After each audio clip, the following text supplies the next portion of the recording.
Shamanism recurs because it taps into something deeply human. We are kind of built by evolution to produce shamanism in our attempts to deal with uncertainty. Actually, shamanism is so widespread. There are whiffs of it, there are analogs of it, but there are also very explicit shamanic figures that sometimes we are just much more apprehensive about calling shamans. I think Pentecostal pastors are very often kind of archetypally shamanic. You know, they are channeling a god often associated with the sky. They enter a non-ordinary state. It's marked by speaking in tongues, and then that they heal, they channel that power. If you found that in any other cultural context, we would much more readily call that shamanic. Dr. Manvir Singh is a Harvard-trained anthropologist experienced in fieldwork and living immersed in cultures that practice shamanism. In this interview, Dr. Singh is going to take us through the many elements of shamanism. Now, you might wonder, why should we care about this? In the West, we should be concerned with our major religions, the kinds that people are fighting wars over. What's the point of studying shamanism? It turns out that there are at least two reasons. First, the attraction towards shamanism occurs in all cultures. So think about this. If you watch these interviews that I do, often you'll see people talking about con men, narcissists, psychopaths, and how they capture people's attention and mesmerize them. That's that pull towards shamanism being used against people in a dark way. So it's very important to understand that element. Second, Singh claims that shamanic traditions will forever reemerge, and that by contemplating humanity's oldest spiritual practice, we come to better understand ourselves, our history, and our future. Dr. Manvir Singh, you study taboos. What do you learn about people from their taboos? Interesting. Yeah, I think you can learn a number of things. I think you can learn foremost a bit about their morality. What are the things that they value? What are the things that they don't value? I think you can actually get a sense of power structure by taboos. I think you can get a sense of purity. I mean, when I started thinking about taboos, I was really kind of looking for what is one singular framework for thinking about taboo, for understanding taboo. But I ended up really realizing or appreciating that there are many things that drive taboo, from magic and superstition to notions of purity to just intuitions that we have that are baked in. So now I think of taboo more as like a gateway into exploring a lot about human psychology and society. Yeah, any particular examples that stand out of interesting taboos? Yeah. So where I conduct fieldwork with the Mentawai in Indonesia, one of the taboos that I have found interesting, or one set of taboos, are just all the taboos on pregnant women. I think both because they demonstrate kind of the accumulated knowledge that societies have developed related to health on the one hand, but then also a lot of magical intuitions. And so, for example, you cannot have uncooked shrimp when you are a pregnant woman. You should not have meat that is a bit smelly. And if you explicitly ask people, if you eat meat that is smelly, will you get sick? They will, and this surprised me, they will say, no, not really. Anyone can eat meat that is a bit smelly. But nevertheless, there is this sense that these are things that a pregnant woman should not eat. And so you can kind of think like biomedical knowledge has become encoded in that sense. Then on the other hand, there are all of these like sympathetic magic taboos. So for example, they'll say women cannot tie knots or the baby will come out with the umbilical cord strangling them. Or women cannot hammer nails because, something that will affect the baby in this particular sympathetic way. And so it's kind of interesting, and you find this often with taboo systems where I think they both encode the kind of adaptive cultural evolutionary knowledge, as well as some more flexible superstition and magical thinking. That's just one example. I mean, I think the pork taboo is endlessly fascinating, and I have a postdoc he studies the Muslim pork taboo, but we've also been studying and looking into the origins of the pork taboo in Judaism. And I think that's a really interesting thing where kind of at different times, sometimes it might be about distinguishing yourselves from outgroups, other times it might be wrapped up with purity, other times it might be about religious commitment. You can kind of shift, you can see its social function and what people are deploying it for shift and evolve depending on the context. The endlessly fascinating pork taboo. Can we go deeper on that? Yeah, I mean, so the thing that is striking about taboo, or the taboos that I personally find most interesting, and actually there are a lot of other taboos we didn't talk about that I find super interesting, but is that they are costly, that, there are things in the world that we think are sources of benefits, sex, food, tying knots, eating pork, but then taboos can impose really substantial costs. And so there are a couple things I find really fascinating about the pork taboo. One is that to deny yourself pork is to deny yourself a huge source of protein and calories. So again, conduct fieldwork in Indonesia, and the society I work with, although they live in Indonesia, and although many have nominally converted to Islam, they subsist hugely on pork. They keep pigs, they also hunt wild boars, they have huge ritual significance. And so living with the Mentawai, you can really appreciate not only how culturally significant pigs can be, but just how really dramatically helpful they can be for subsistence. And so because of that, it is just like so striking that, I don't know what percentage of humanity is Muslim. A very, very large swath of humanity is Muslim, and as a part of being Muslim, they have to give up this very important source of calories. I mean, the same goes for Judaism, which is of course a smaller proportion of humanity, but nevertheless, it's an important cost. So that is one way in which the pork taboo is really fascinating, and the other is just its durability historically. If you go to Leviticus, you can see all kinds of taboos that right now would, I think, to many people seem a bit quirky and peculiar. Nevertheless, this particular taboo on this very, very important source of protein has survived. And so I think that those are two huge reasons why it's really intriguing. Right. From a raw survival perspective, like you said, I mean, huge source of calories, huge source of protein. Like, what makes the pork taboo so durable? Yeah, I mean, and that's so I'll start by saying that I think many people still consider the pork taboo to be a bit of a puzzle, and that it's enjoyed all kinds of different theories. There's the trichinosis hypothesis, this idea that uncooked pork has parasites and then you can get sick from them. And so the pork taboo is a way to protect you against some of the parasites that pork might carry. There's an ecological hypothesis that pigs can be very destructive in particular environments, or they're not ideal under certain population densities or subsistence modes, and so it's an adaptation to deal with that. But what I think is probably a better explanation, and this actually comes a lot from Max Price has a great book that came out a couple of years ago. I think it's called The Evolution of a Taboo, and it's on the history of the pork taboo. And he really interestingly tracks the history, especially kind of in early Judaism, but then you can see it change. And then, again, my postdoc Dimas is very interested in the Islamic taboo. And so I think and the evidence isn't super great, but there are indications. Like, the really intriguing thing about the pork taboo is that if you look at the Hebrews or Israelites, or, you look at archaeological remains, they weren't actually eating so much pork at the time. But then I believe the Philistines came to, this part of the world, and they were very into pork, and they ate a lot of pork. And one hypothesis for the original pork taboo is that it's an ethnic identifier, that the Israelites or the Hebrews didn't really have a strong preference for it, but these new arrivals really did. But then once it becomes an ethnic identifier, then it really takes on a lot of meaning in the persecution of Jews. You make them eat pork, or you put pork on them, and that even strengthens it even more. I mean, you can see kind of a parallel thing right now with the rise of Islamic identifiers. So I work in Indonesia. If you went to Indonesia 30 years ago, you would see very, very few hijabs in like urban settings. You would see very few women covering their hair. Now, if you go to urban settings in Indonesia, you see hijabs everywhere. And I think kind of in a similar way that the sense of Muslims on a kind of global scale being persecuted or being antagonized actually has the counter effect of increasing group identity and indicators of group commitment. I think just as you see that with modern Muslims, places like Indonesia, I think you historically saw something similar with the pork taboo really cement as something strong as an ethnic identifier. Yeah, and like you said, there are a lot of topics that these fall under: sex, food, things like that. It seems a lot around food. And you found in your work, your field work, one around sharing meat? Yeah, well, so in my fieldwork in particular, so I work with the Mentawai. They live off the west coast of Sumatra. They are what we might call forager horticulturalists. So they grow sago, palm trees, they grow tubers, cassava, fruit trees, and then they tend pigs, and then they do a lot of hunting. Monkeys, pangolins, deer, also wild boar.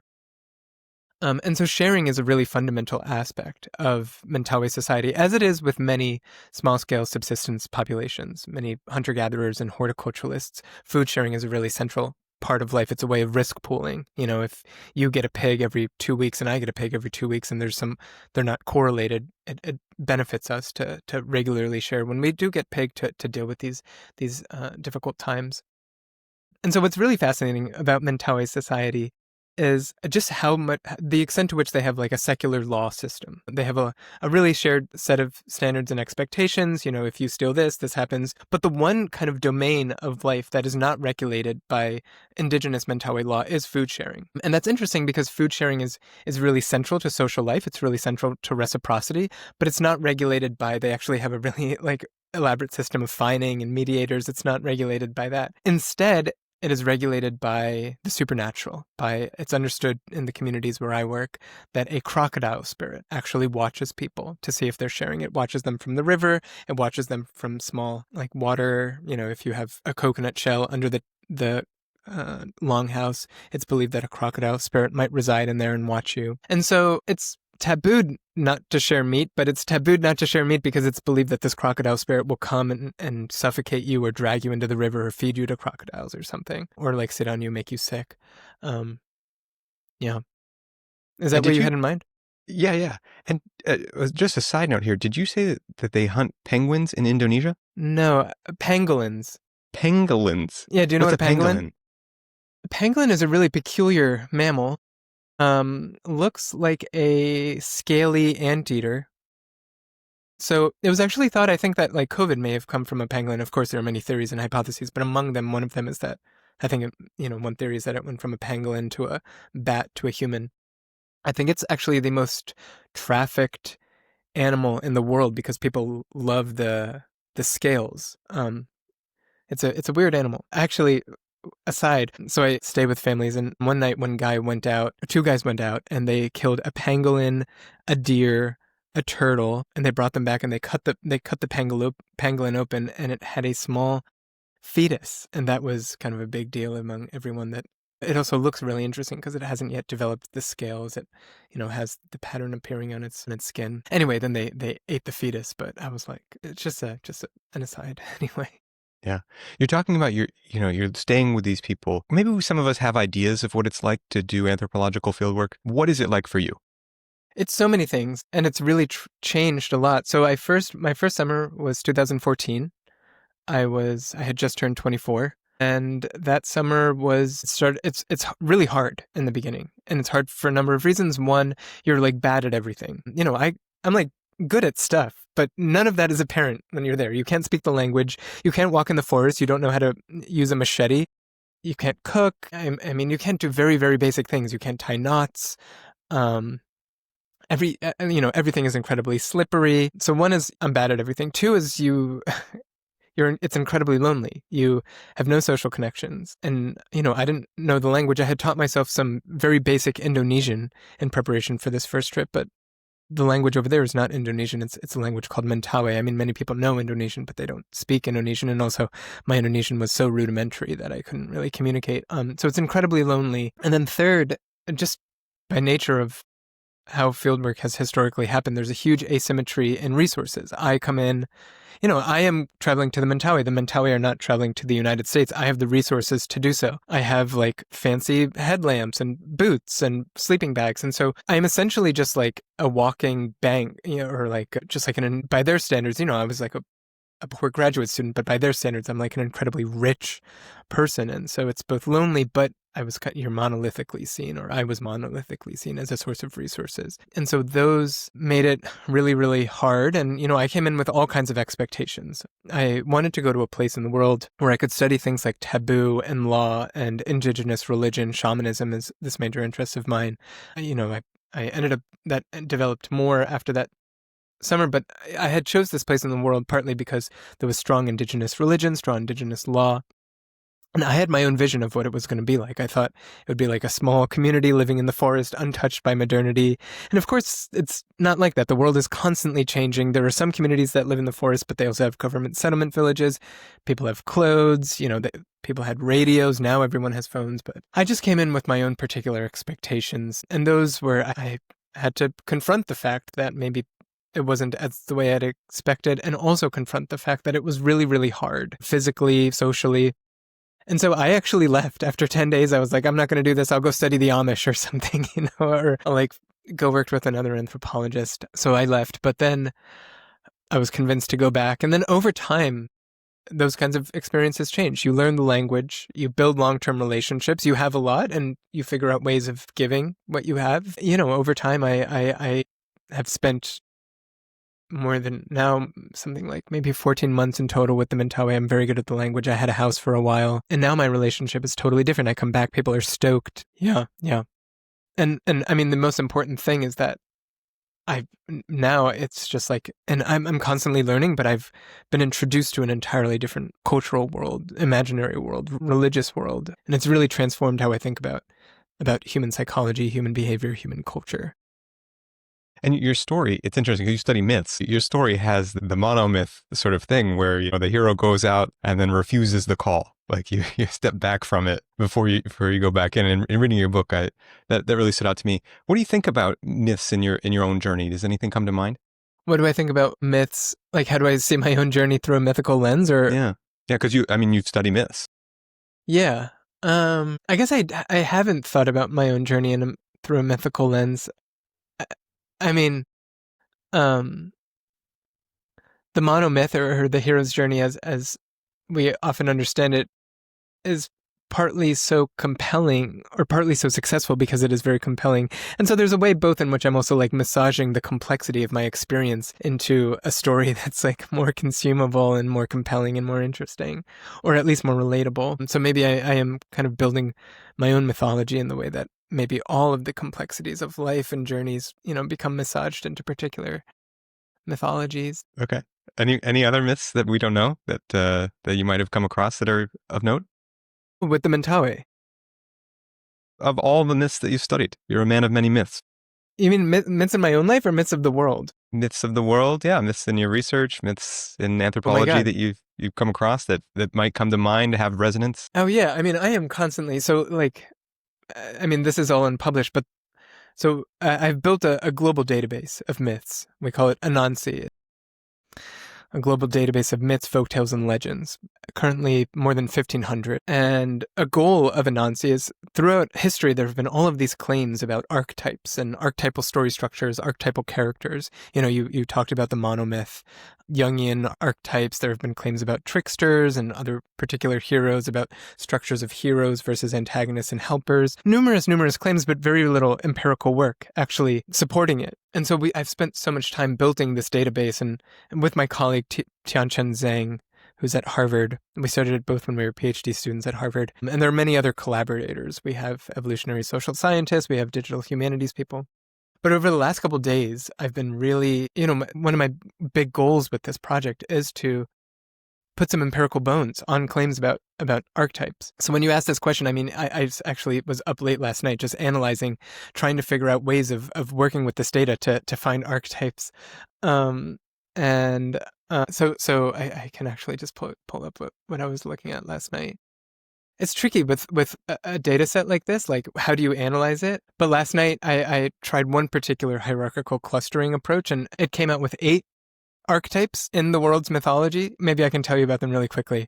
Please. Yeah. And this is super preliminary, so I need to figure out better ways. But yeah, so I just one method last night. I've really been trying all different kinds of methods, trying to find what assumptions do these methods work that accords with the data. So this particular method gave me 8 clusters of characters. There's the baseline hero.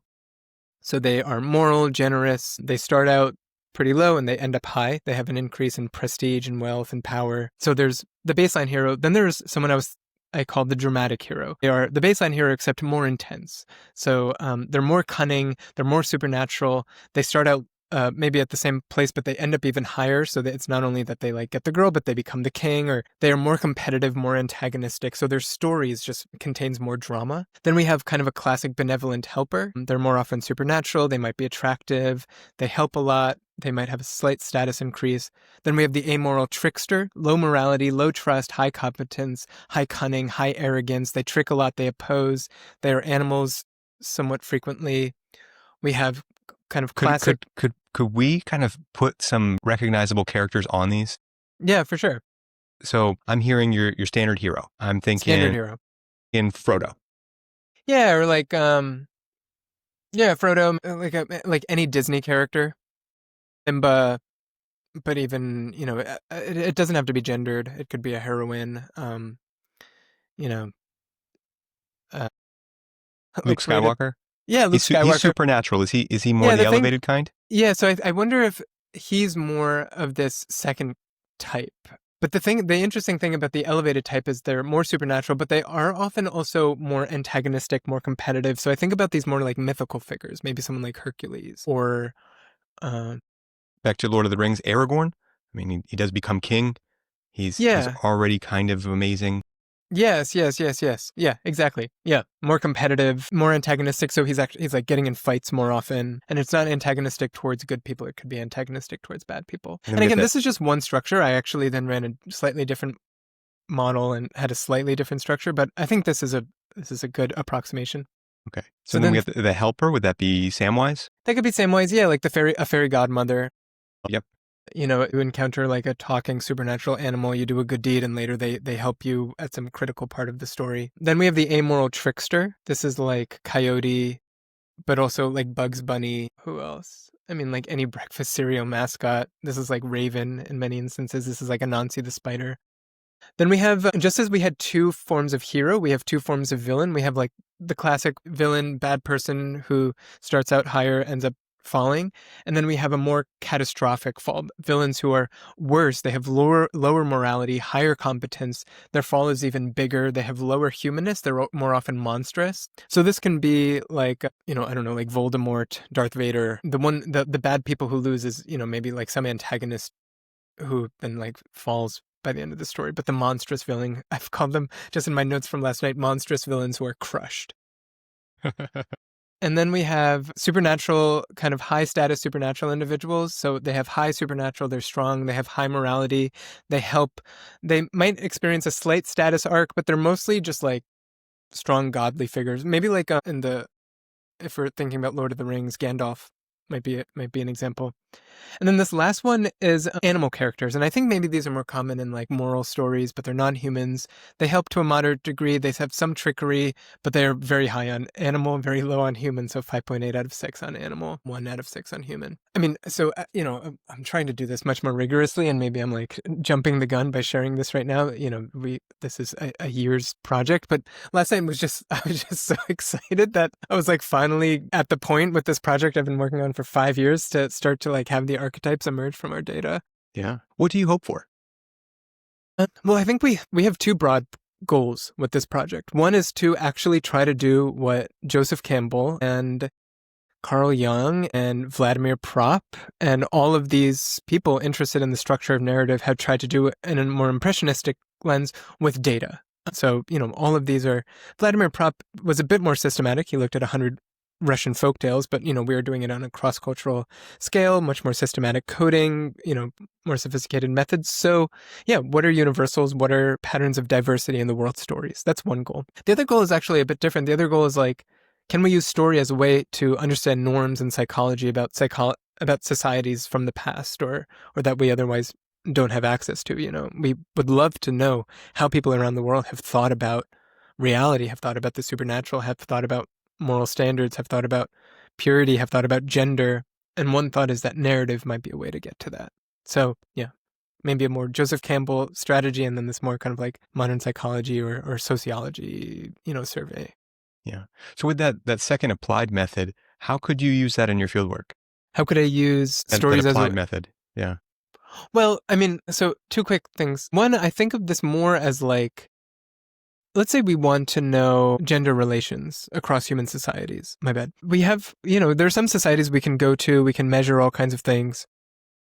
We can do surveys, we can do behavioral observation, but there are many societies from the past, Babylonians, Aztecs, even small scale populations from the early 21st century, or 20th century, where we just cannot actually, we don't have the tools. There was no one there to observe it necessarily. I mean, maybe with the Babylonians and Aztecs, we have other methods. I just think about the Aztecs because they're actually in our database. But one thought is that narrative is just another lens to understand norms and psychology and context where they otherwise won't. So when I think about my fieldwork, a lot of the things I would be interested in, I can maybe measure just separately. I can actually get behavioral data on gender relations. But if I wanted to compare the Mentawe to these other societies, I mean, I have collected some Mentawe myths. There's actually someone in the early 20th century who did a lot.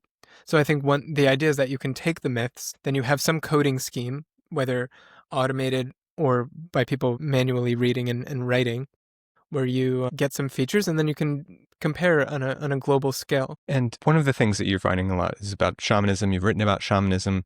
Maybe just to lay the groundwork, what is shamanism? Yeah, so I mean, shamanism has been endlessly debated over the last century, what exactly it is, the way that I define it. And I think what many people have largely converged on, and what I think is the most justifiable, is on the basis of three traits. Shamans are, one, specialists who enter non-ordinary states. Two, in those states, understand themselves or understood to engage with unseen realities or agents, gods, ghosts, witches, ancestors. And three, use that engagement to provide services like healing and divination. So the form of this non-ordinary state or this supernatural engagement can be manifold. You know, they might become possessed by spirits. Their soul might leave their body. They might have an energy boiling up in them that then allows them to access new powers. They might I'm thinking about one context where the energy boils up and then they're believed to go into this kind of half-death state. They might eat medicines and then see signs of witchcraft. Again, the local understandings of these non-ordinary states are incredibly diverse, but the central point is this, that there's the non-ordinary state, services like healing and divination, and engagement with non-ordinary realities. In that myth structure that you had earlier, what role does a shaman kind of fit in? Are they a hero? Are they more of the sort of connected to God type leader? I mean, I think they could be different ones over here. I think they can be a hero. I think they can be a benevolent helper. I think they can be an amoral trickster. I think they could be a bad person who loses. I think they could be supernatural, kind of this like supernatural high status thing. Like I even think about how a central tension within so much of shamanism is the tension between what we might say the doctor and the sorcerer, the helper and the witch. In many societies, shamans are the first people you go to if you believe yourself to be suffering from witchcraft, but they are also the first people to be accused of engaging in witchcraft. They, by nature of their kind of liminal status and powers to engage with the beyond, can both be central service providers, but also immediately feared and deeply feared. Yeah, and Manvir, you have a tight definition on shamanism. With witchcraft, or with witches, a similar definition to be used? How does that work? Well, I mean, people mean different things. Like, if shamanism is a squishy term, I mean, witchcraft is even much more so. Right now, when I am talking about witchcraft over here, when I contrast it with healing, I actually mean it, and, you know, some people won't like this, it's just for the context of clarity.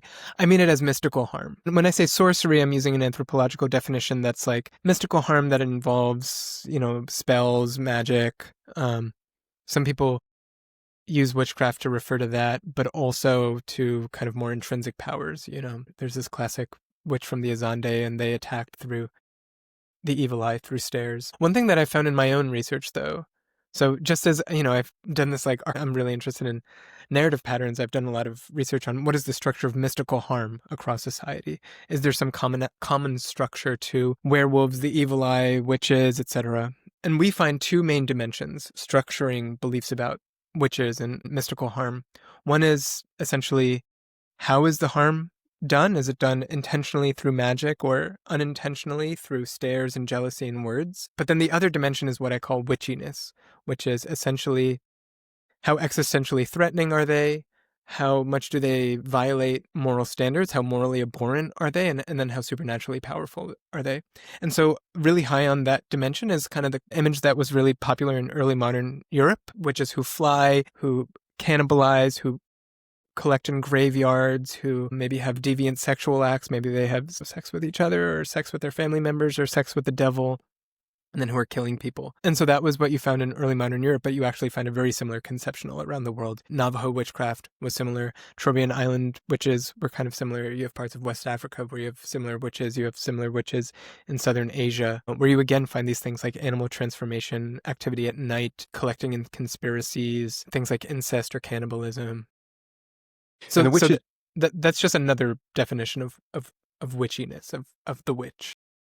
and the witches do harm. Are the witches historically also part of the good magical acts? I wonder really about the overlap with shamanism. Well, yeah. So what I just described, I think, is kind of like a conception or a fear or a narrative that in these societies people say that when you get hurt, when you get sick, it is often done by really heinous individuals who can transform into cats or owls and collect at night in graveyards and eat babies and have sex with each other and have sex with their parents or whatever, really. But it's kind of a narrative or a conception or an accusation. I would say you rarely have individuals who are like, I'm a witch and I engage in all of these things. And I think overwhelmingly people don't engage in those things. I don't think there's good evidence that you have people who collect in graveyards and eat bodies and have sex with dead bodies and family members.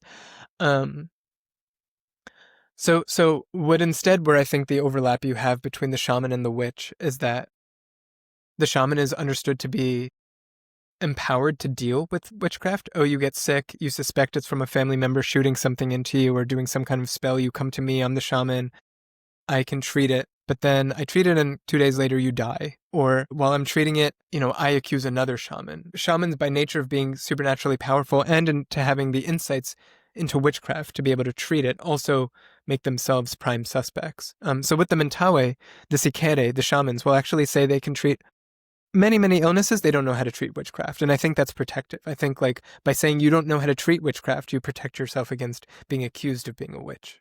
Do you know what I mean? Okay. So if you knew how to treat it, then they would assume that you've got something to do with it and you might be a suspect.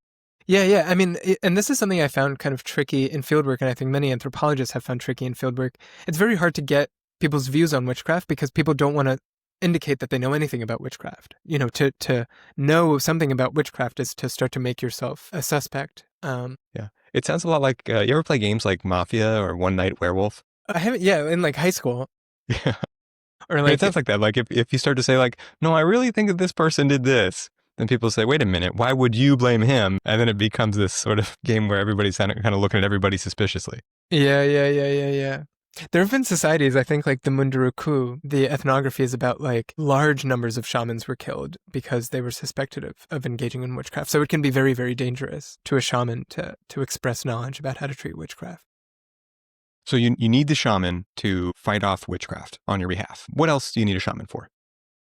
And I'll also say people also go to shamans to engage in witchcraft. So there's this video that from the Yanomama called Magical Death, where the beginning shows a shaman fighting spirits. And so that's another thing shamans can do. They can fight bad spirits.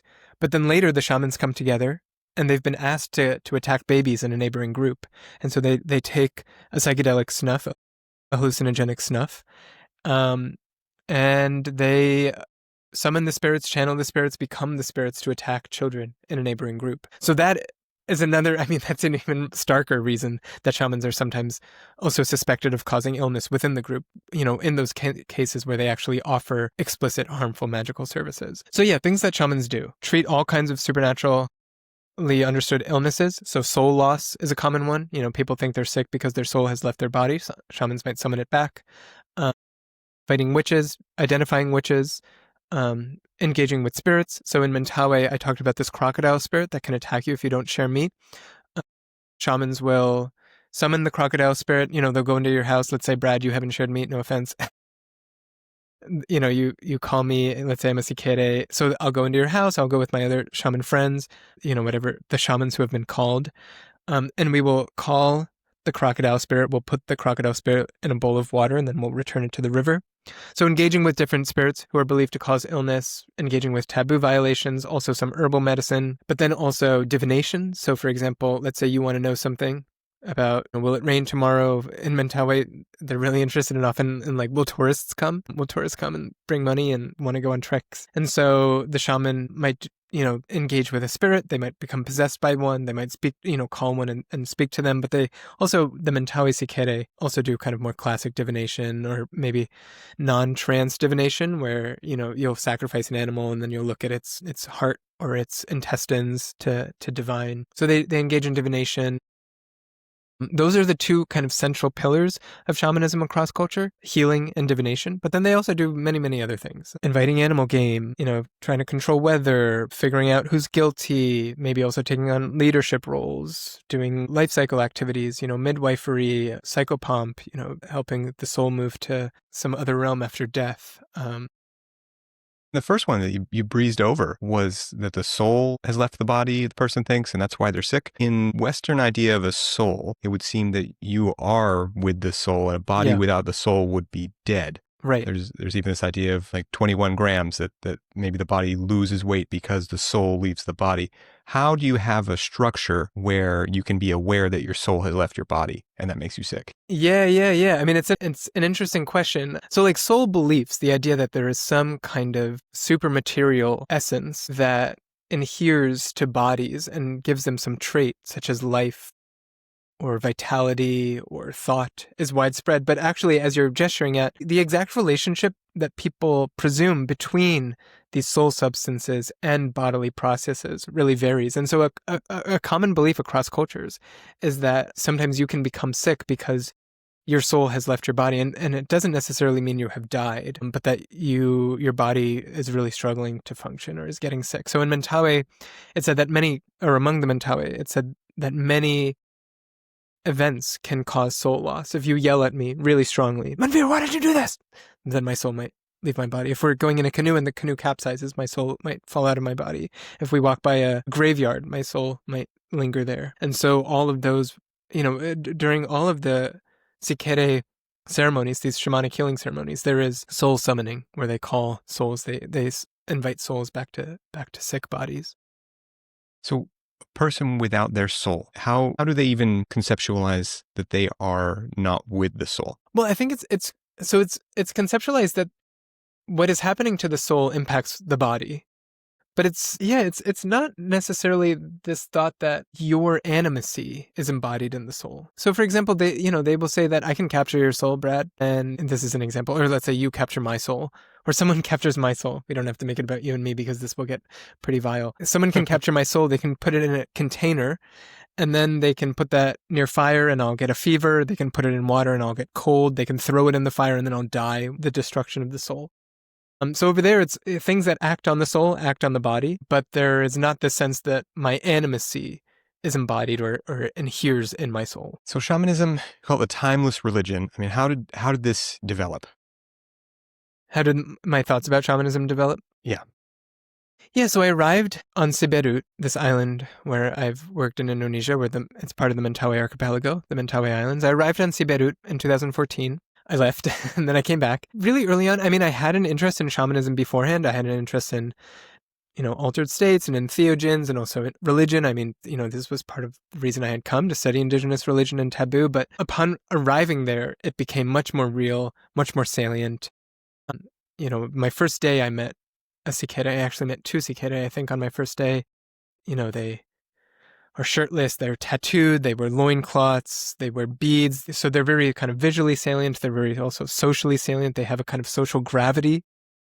They're like mini celebrities. You can feel the world bend towards them. But then aside from that, there is just so much of Mentawai society, of political life, of ritual life, of medicinal life, of social life that centers around shamanic activity and these shamanic ceremonies. And so it was just very noticeable, very striking, very intriguing, and very important in Mentawai life. And so after that first summer, I was totally entranced, totally intrigued. I wanted to learn much more. I started reading up a lot on it.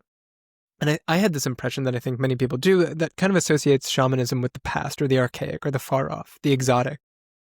For lack of a better word, a kind of primitivist association with shamanism. But in trying to understand, why do the Mentawai have shamanism? Why does shamanism recur across societies? My approach is ultimately very cognitivist. I'm trained as an evolutionary biology, but also in kind of evolutionary psychology and cognitive science. And so that's ultimately where I often look for my explanations. And over time, it really felt to me, the explanation that really stood out was that shamanism recurs because it taps into something deeply human.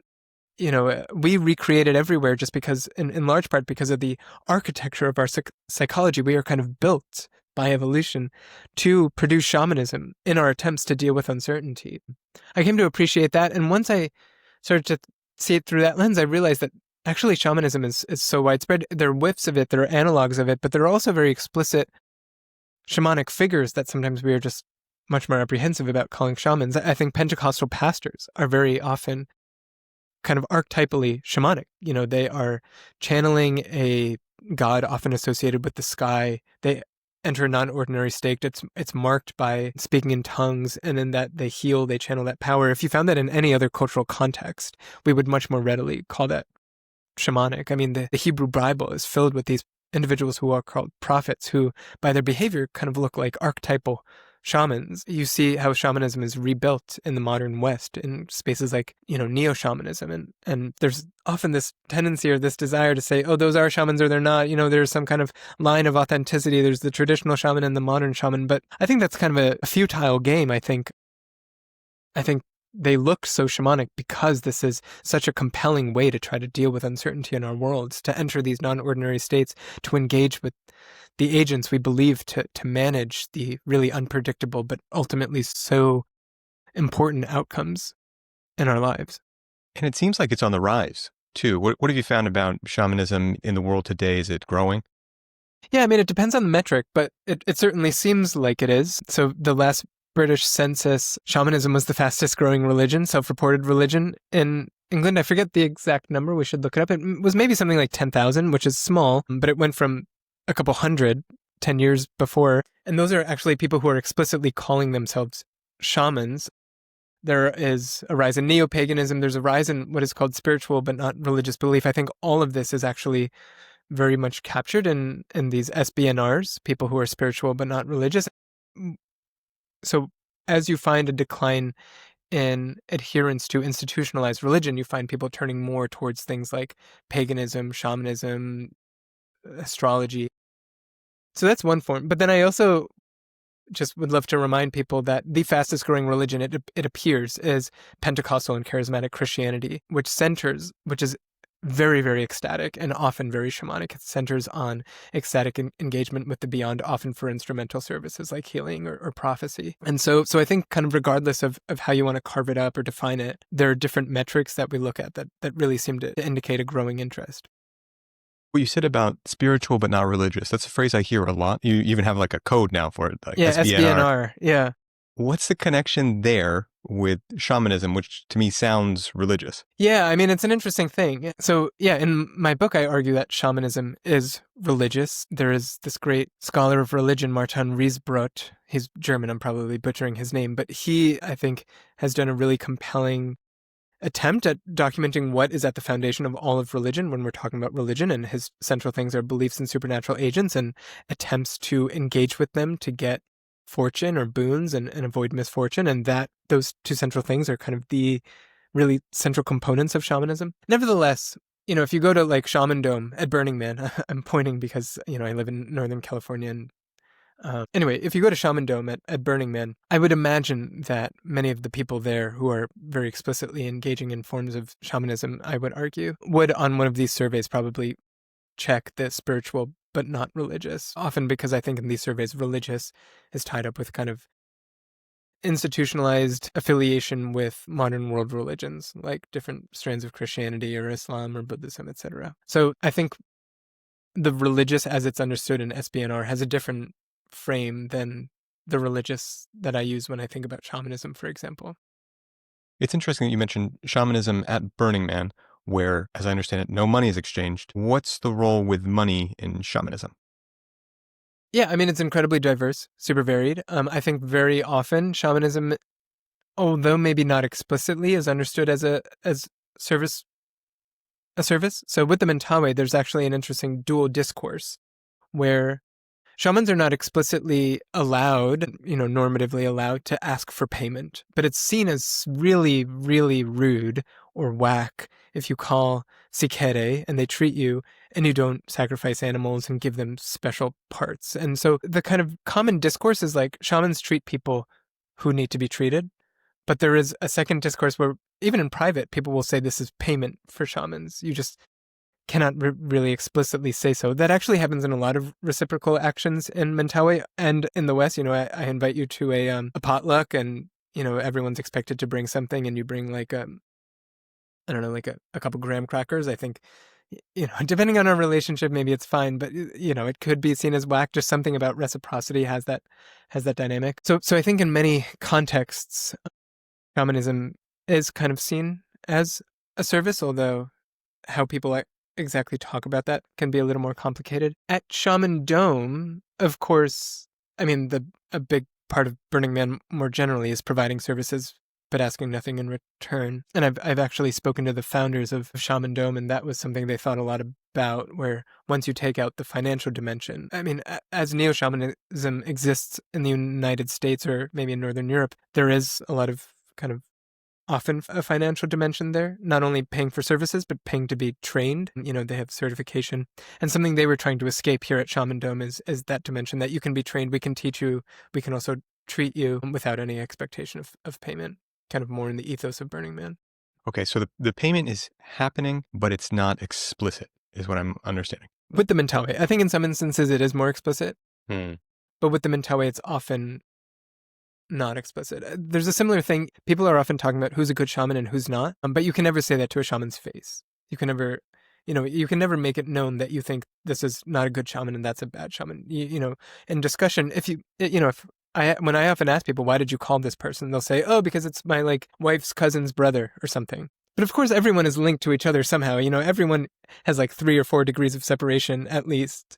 Or at most. And often it's more no, he's the bomb. He's incredibly good at treating, for example, kisei, spirit with, or contact with ghosts. There's one Sikiri I'm thinking of in particular, who's understood to be really good at kisei. But you don't want it to be known that you rank shamans, because if you actually need someone really desperately, you don't want to have offended someone. And so that's another way in which there's kind of a market-based evaluation dimension, but you can't explicitly acknowledge that. How does one become the guy who's good at ghosts? So this guy is actually in the book. He's the guy who trains the person I call Oppa. I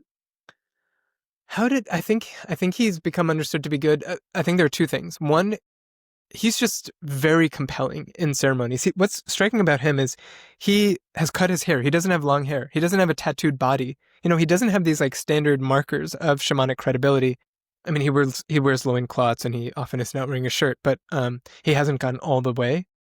But in ceremonies, he knows the songs. He's very serious. He's like a kind of a goofball outside. He's always has a smirk, always joking around. But in ceremonies, he takes it seriously, and it really looks like he is, working with the spirits, and he embodies what you are looking for in a shaman. That's one thing.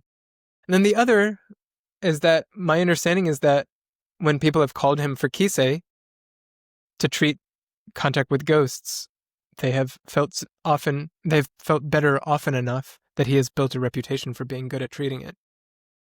Do you know what I mean? It makes me think of exorcists as well. And one touch point that we have in culture is that movie, The Exorcist. And one thing that they talk about with psychologists before they go for it with The Exorcist is, well, we know that this isn't real, but if your daughter really is bought into something on a spiritual level, then if we bring in The Exorcist, then maybe you could kind of convince her and her spirit, so to speak, that it's going to be purged. How much of this is about being convincing? Yeah, well, I mean, so something I write about in the book is there's this psychiatrist at Johns Hopkins, Glenn Treisman. He leads a particular department. I'm forgetting what it might be, pain or something. But he's really well known for taking patients who are otherwise seem incurable and transforming them, and working with patients who classically, by many standards, do not seem to have what we might call biological markers of sickness. So people who might be paralyzed, but you can't actually find some, when you do a total workup, you can't find some reason.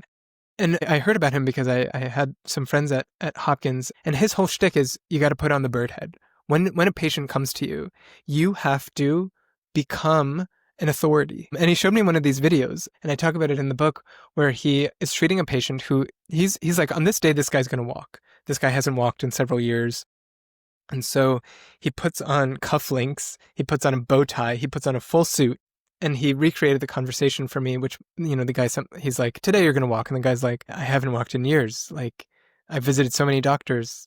That hasn't worked. And he says something like, do you think I got to be the Eugene Meyer professor of psychiatry at Johns Hopkins without being able to make people walk? Today you are going to walk. And I think shamans are often doing that. Shamans are embodying the authority that people need to transform their stories about themselves. People come in, I'm haunted by a ghost. The crocodile spirit is in my house, I can't leave. And the shaman, in collaboration with the community, creates a very powerful experience where the shaman becomes an individual who is engaging with unseen reality, speaking to them, fighting them, carrying them out of your house. And insofar as you feel that authority and you feel that potential to actually challenge the basis of your ailment, I think that's curative, or I think that's at least therapeutic, which is just to say I agree.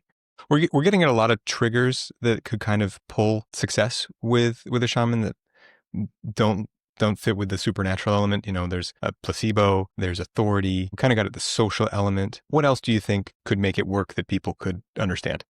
Yeah, well, I want to come back to the placebo element, because I would actually, I would want to just draw a distinction between what we just talked about, kind of authority as a way to transform patients' narratives about themselves, and kind of placebo more generally. And I think placebo is chronically under-theorized, and we don't have a great definition or sense of the mechanism. But one thing I have found really striking in the literature on placebo, and I actually, so I in the book I read a lot about this one figure, Ted Kapchuk. He's at Harvard.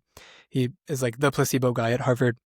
And he and I, we had met many times because we were actually trying to design a study for Mentawai. Can we actually test? And it ended up being really, really difficult, but just all the time we spent together has really transformed my understanding of placebo. And one thing that Ted has really been important in demonstrating, and now there's a big literature on it, is open label placebo. This idea that I can give you a placebo and I can tell you this is placebo, but it will still have therapeutic outcomes. And when you look at the literature on placebo, what are the biggest drivers of the placebo effect? What are the biggest moderators of the placebo effect?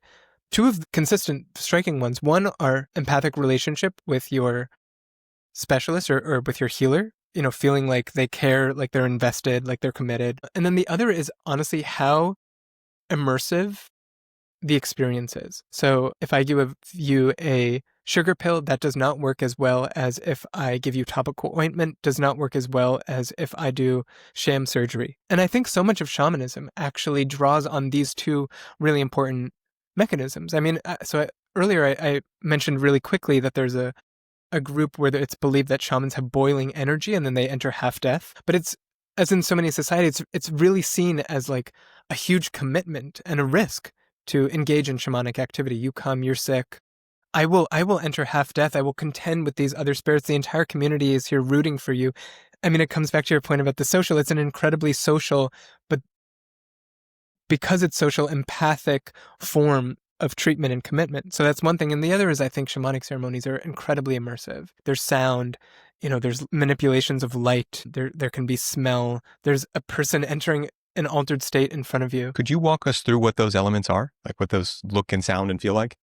Yeah, I mean, it's incredibly variable, but if we just think about Mentawai, which is a place that I have so much experience with, so a ceremony will feature all kinds of sound.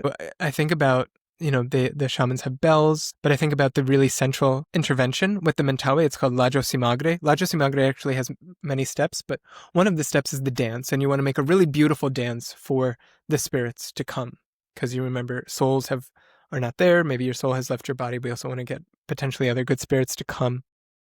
And so people will take out drums, python or monitor lizard skin drums. They'll beat these beats. They're doing these beats. And then the sikere, the shamans, will add another layer of rhythm. They tap their feet on the floor. So then they're collaboratively doing that. And then they're dancing. They're dancing in these circles. They have sometimes some kind of magical plant, you know, these plants that are understood to have potent medicinal or supernatural qualities that are inviting spirits. They will often do this near fire. So it'll be at night, in the middle of the night, but there will be a fire, and then they will start to run or start to dance, and then they'll enter trance, and then they'll fall into the fire. Into the fire? Or no, sorry, they'll more like trample over the fire, but to kind of demonstrate that they have these powers. But so, I mean, that's what, like, I'm thinking about. You said, you know, there are animals being sacrificed. Maybe beforehand you've sacrificed a pig or a chicken. And so there's all of this music. I'm thinking about the fire as the light. But then I'm thinking about the entire community sitting there with you. You know, you think about this like sacred profane distinction, and I don't know if that is the best characterization, but it is very clearly super distinct from everyday life, and it's really kind of set off from everyday life. Yeah, so I'm thinking about all of this as kind of enhancing the theatrics of the encounter and all of that, creating, and yeah, something I'm leaving out is also during a lot of this, there's touch. You know, maybe sometimes like a patient might be held. There's also kind of applying the medicine to their body. There's a lot of herbal medicine, and some of it is consumed, but a lot of it is actually rubbed on the body. And so I think about all of these as like, really enhancing kind of any kind of sensorial immersion that the healing encounter could potentially have. Yeah. And you said theatrics too. I'm wondering, how do you spot a con man in this space?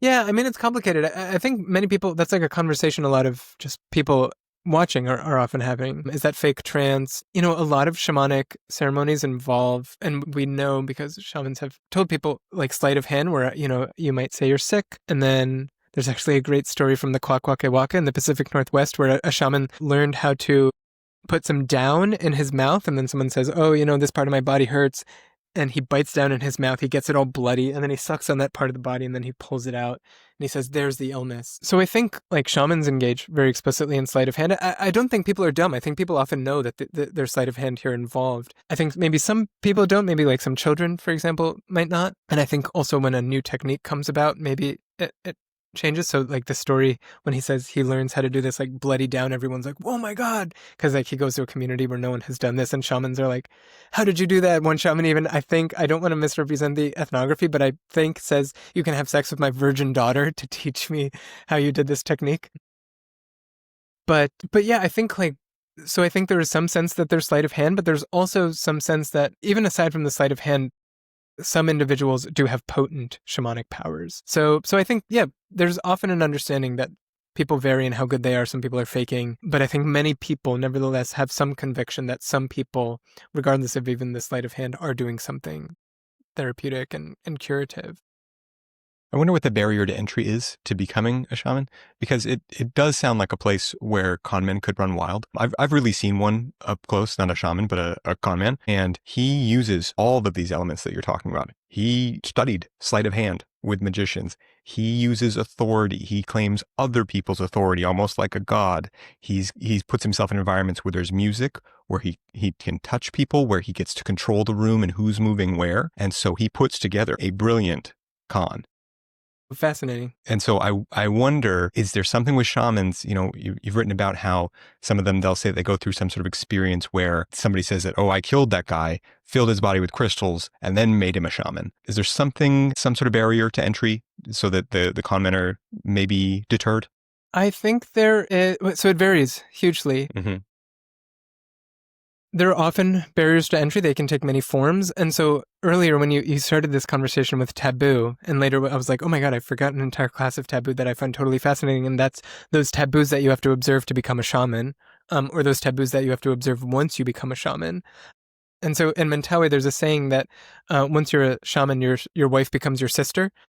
And it's just because there's so many taboos on sex while you are it's not something like, it's because there's so many taboos on sex for Sikere that both during and both during initiation and after they become the shaman. There are also all kinds of taboos on food, but often, yeah, in some instances you have expectations of asceticism. Sometimes, periods of asceticism can go on many years. You often have dramatic initiations. So you talked about this one that you found in parts of Australia where it was said that an initiate would be taken into a desert, cut open, maybe crystals would be put inside their body, or new organs might be put inside their body. There's like death and rebirth burials. We bury you and then kind of have a ritual, you coming back to life. In many instances, people have to actually pay teachers. So this is something you find with the Mentawai, where to learn that knowledge. So there are often barriers to entry.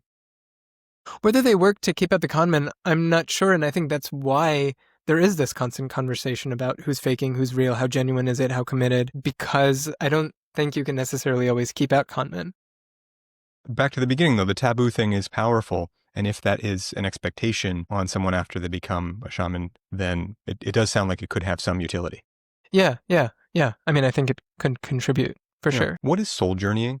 Soul journeying is this idea that the soul leaves the body. It was really made popular by Mircea Eliade, this Romanian historian, and he had a book, I think it was published in English in 1964. It was called Shamanism, Archaic Techniques of Ecstasy.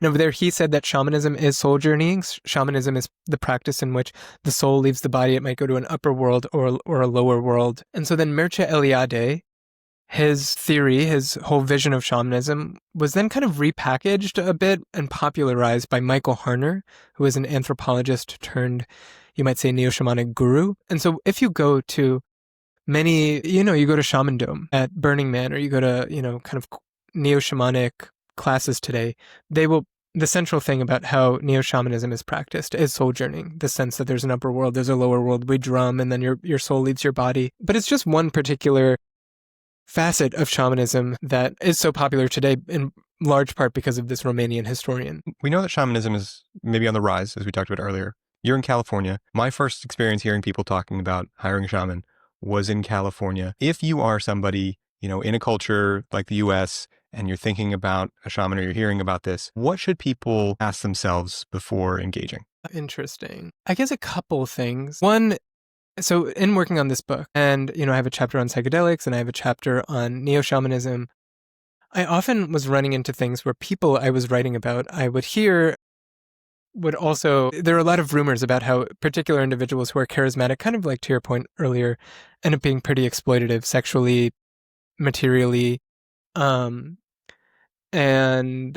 again, like I was saying, this is something you find cross-culturally. I mean, I was reading, I cite an ethnography in the book of an Indian shaman from the Sora tribe. He is working with a widow and he becomes possessed by her husband and says something like, the husband says, I want to have sex with you, but I need to do it through this shaman's body. There are other traditions where shamans often try to have sex with female patients. And so I think the thing I would be aware of foremost is that, as you yourself were really highlighting, that the things that make shamanism so compelling, and which also seem to actually feed into often its therapeutic power, also give individuals the capacity to really take advantage of other people. So I would be very just wary of that, pay attention to the stories that are told about how these people can take advantage of their situation.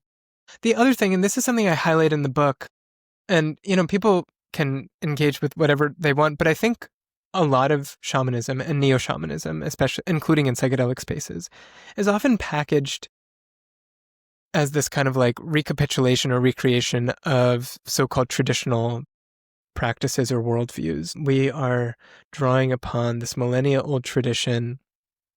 And I think that's often not true. I think it's often marketing. And I actually think it ends up really misrepresenting spiritual diversity. People can care to what extent, maybe some people don't care if they think they're practicing something millennia old or not. But I think in a lot of these spaces, in these neo-shamanic spaces, especially in these psychedelic shamanism spaces, there are a lot of claims about people recapitulating ancient use or traditional use. And I think these claims are often not entirely accurate, and in some instances they actually whitewash traditional use. And so if I were someone and I was I just wanted to kind of engage more in these practices, I would at least be more open to the idea that what I'm engaging in is not millennia old, but repackaged and dynamic for a Western audience. And I would be wary about claiming that what I'm doing is like honoring some widespread and ancient use. We're talking about psychedelics in particular. Yeah, I guess I'm thinking in particular about psychedelic shamanism, or like kind of these psychedelic spaces that Westerners often find themselves in that feature shamans. But I think it applies to all neo-shamanic practice. I mean, again, we go to Eliade. Eliade provided a very particular vision that then Michael Harner, this neo-shamanic guru, packaged as this universal shamanic practice. I mean, it's not really a universal shamanic practice. It's in large part derives from this Romanian historian of religion. To shift gears a lot, I would like to talk to you about music. I'm particularly wondering, what makes something dance music? That's a great question and pretty appropriate. So I'm guessing we've talked about the comparative work on myth. We've talked about the comparative work on witchcraft. So I'm just someone who likes comparison and patterns. And so we've also done a lot of work on comparing music and songs across cultures. And so what do dance songs share? What do lullabies share? The things that dance songs share, I don't think will be so surprising for most people, to be honest. I mean, it's like rhythmic complexity, being dominated rhythmically, some melodic variation. I don't know. We probably have a BPM range in there. But the broader point is that like what's dancey to you is probably dancey to people around the world. Like when we actually look at dance songs and we ask people around the world, to what extent do you think this is useful for dancing? We get incredible convergence that as people around the world have constructed dance songs, they've done so very, very convergently. I see this in a lot of types of music. One exception that I find that I'm curious if you have any thoughts about is salsa music. And salsa is built around instrumentation called a clave, and it works on this 5-beat structure. And to like a Western ear that's used to like 1, 2, 3, 4, 5, 6, 7, 8, this broken up sort of thing, it's hard to grasp at first. And I would wonder what you think about rhythmic structures like that are different. Yeah. I mean, I think that's totally fair. Maybe I spoke too soon and too authoritatively. I do think there are rhythmic structures that vary. I mean, the musical system that I probably know best, aside from kind of a more familiar Western one, is the Mentawai one, and Mentawai has its own kind of weird syncopation. So yeah, I do think there is variation. Nevertheless, I mean, I think you find that in all domains, and I think the tendency, nevertheless, for humans to produce music that not only makes them dance, but everyone seems to find pretty good at dancing is very striking. And more so, like, I mean, I think your point about variation is a good one, but of the musical domains that exist, dance songs, maybe tied with lullabies, are the most stereotyped. Why tied with lullabies? You said why tied with lullabies? Yeah, what is it about lullabies? I mean, so that's just our empirical finding that, like, when we look at how good people are at identifying songs from other cultures, and then we also look at how stereotyped their features are, dance songs, we can look at the findings. They're either tied or dance songs are a little ahead. We can speculate. I mean, like, just as dance songs are really well designed, are designed to have a particular effect on body and arousal, as are lullabies. And so probably in kind of a similar way that a particular musical stimulus needs to embody certain features to produce a particular motor response, you might just see something similar with lullabies. Well, Manvir Singh, before we get to our last topic, it's obvious we are just scratching the surface of all the things that you study. For people who want to check out more of your stuff, where should people look for you online? Yeah, so they can look at my website, manvir.org, manvir.org, and over there they'll find links to my book, to Shamanism, the Timeless Religion, which you can buy on Amazon or Barnes & Noble or, your local bookseller. And then they can also find me on X at my name just without the vowels, MNVRSNGH. And I also have a Blue Sky that's linked over there. We'll put some links in the description for people to check out. And lastly, I'd like to know about you. I mean, Dr. Manvir Singh, what is it like to be the shamanism guy? What is it like to be the shamanism guy? Yeah, what do you mean? Like, what is it like to be at the front of this topic that is this rising trend? You're an authority, you've got that book, you're doing the field work. I mean, what's that ride been like? I mean, it's been cool. It's honestly with so much of this, I'm sure it's the same with you. I got into shamanism just because I find it totally fascinating, and my field work was really striking. It's been interesting to then, as a result, see what people want to hear more about. I mean, I've had a long-term interest in psychedelics, but like a lot of where I increasingly think about and investigate is increasingly in psychedelics, partly just because there's so much interest in it. In all honesty, I love shamanism. I think it's incredibly cool. I have worked on it for a decade, and that is partly why I'm incredibly excited about myth, and it's kind of another interest of mine. And so to be me right now is increasingly to like do the shamanism work well and kind of continue it in a way that I find satisfying, and to really start to grapple more seriously and in a very exciting lens with the myth, and to start putting together some of the work that I've really been trying to make progress on. Yeah. Well, Dr. Manvir Singh, I mean, like I said, so much to your work for doing that, for following these intuitions that you have and doing the hard field work and everything, for your book and for taking this interview. Thank you so much. Yeah, thank you for having me. Thank you for your thoughtful and really generous questions.